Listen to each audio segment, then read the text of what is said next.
Quand on se lance dans l'investissement locatif, on pense à tout. Le bon quartier, l'appartement idéal, les locataires parfaits. Mais il y a un ennemi silencieux qui peut tout ruiner, les impôts.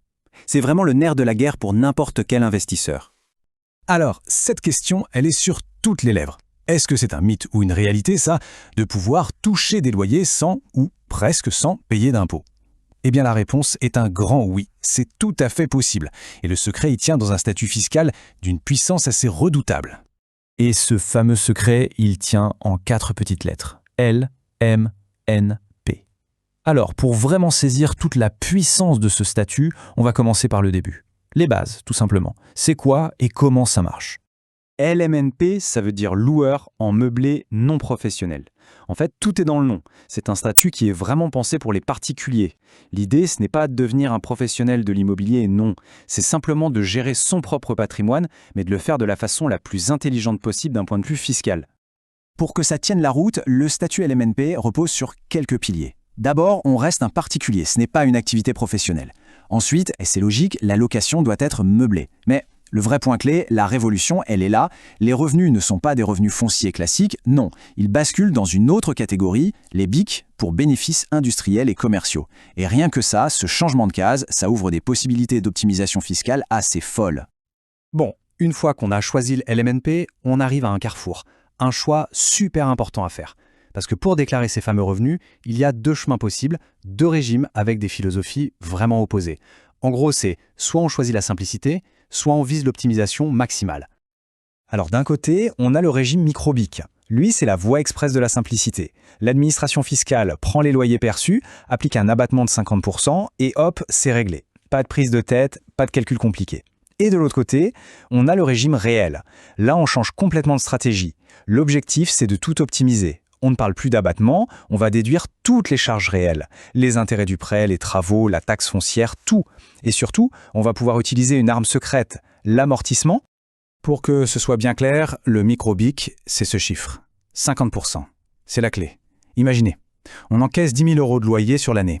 Eh bien, avec ce régime, on ne sera imposé que sur la moitié, donc sur 5 000 €. C'est déjà un avantage énorme, surtout si, en réalité, on a très peu de charges. Le micro-BIC, c'est une excellente option, mais si on veut vraiment passer au niveau supérieur, le vrai levier d'optimisation est ailleurs. La puissance de feu du régime réel, ce qui permet de viser le fameux zéro impôt, ça tient en un seul mot, un concept comptable qui peut faire un peu peur au début, mais qui est d'une efficacité incroyable, l'amortissement. Alors l'amortissement, qu'est-ce que c'est que cette bête-là? En fait, c'est simple.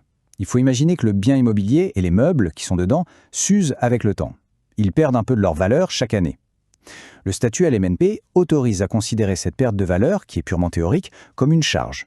C'est une dépense fictive. Il n'y a pas un centime qui sort du compte en banque, mais elle vient grignoter le bénéfice sur lequel on devrait payer des impôts. Et comment on le calcule cet amortissement? En fait, le principe se résume à 3 étapes toutes simples. D'abord, on évalue la valeur de l'immobilier et du mobilier. Ensuite, on définit une durée de vie, disons, comptable pour chaque élément. Et enfin, chaque année, on déduit une petite fraction de cette valeur de nos loyers, c'est tout. D'accord, je sais, ça peut paraître un peu technique tout ça. Mais la vraie question c'est, concrètement, à la fin ça donne quoi? Qu'est-ce que ça change vraiment sur la feuille d'impôt? Eh bien, le résultat, il est là. Et il est juste spectaculaire. Quand on cumule les charges réelles et cet amortissement, le résultat fiscal fond comme neige au soleil. Il devient souvent nul, voire négatif, et ça peut durer des années. Et un résultat fiscal à 0, ça veut dire un impôt à 0 €. Les loyers continuent de tomber tous les mois, mais l'imposition, elle, a tout simplement disparu. C'est ça, toute la force du LMNP. On a une fiscalité ultra avantageuse, mais qui reste totalement accessible aux particuliers. C'est un outil incroyable pour se construire un patrimoine et pour générer des revenus quasi nets d'impôts. Et ça marche pour tout. Un petit studio, une grande colocation ou même de la location saisonnière. Bien sûr, un cadeau fiscal pareil, ça vient avec quelques règles du jeu. Il ne suffit pas de décider d'être en LMNP, il y a des conditions à respecter pour y être éligible. C'est un point de vigilance essentiel. Alors, comment savoir si on est dans les clous? Il y a 2 conditions sur les revenus et il suffit d'en respecter une seule des 2. Soit on encaisse moins de 23 000 € de loyer par an, soit il faut que ces loyers soient inférieurs au total des autres revenus professionnels. À ça s'ajoutent quelques formalités comme la déclaration d'activité et bien sûr le logement doit être meublé selon les normes légales. On le voit bien, le LMNP est un outil d'optimisation fiscale exceptionnel pour l'investissement locatif. Ça transforme la manière dont les revenus sont imposés. Alors la question, au final, ce n'est même plus de savoir si le statut est intéressant, ça l'est. La vraie question à se poser, c'est est-ce que le statut LMNP est la solution la plus adaptée à un projet d'investissement donné? Et ça, la réponse dépendra des charges, du prix du bien et des objectifs de chacun.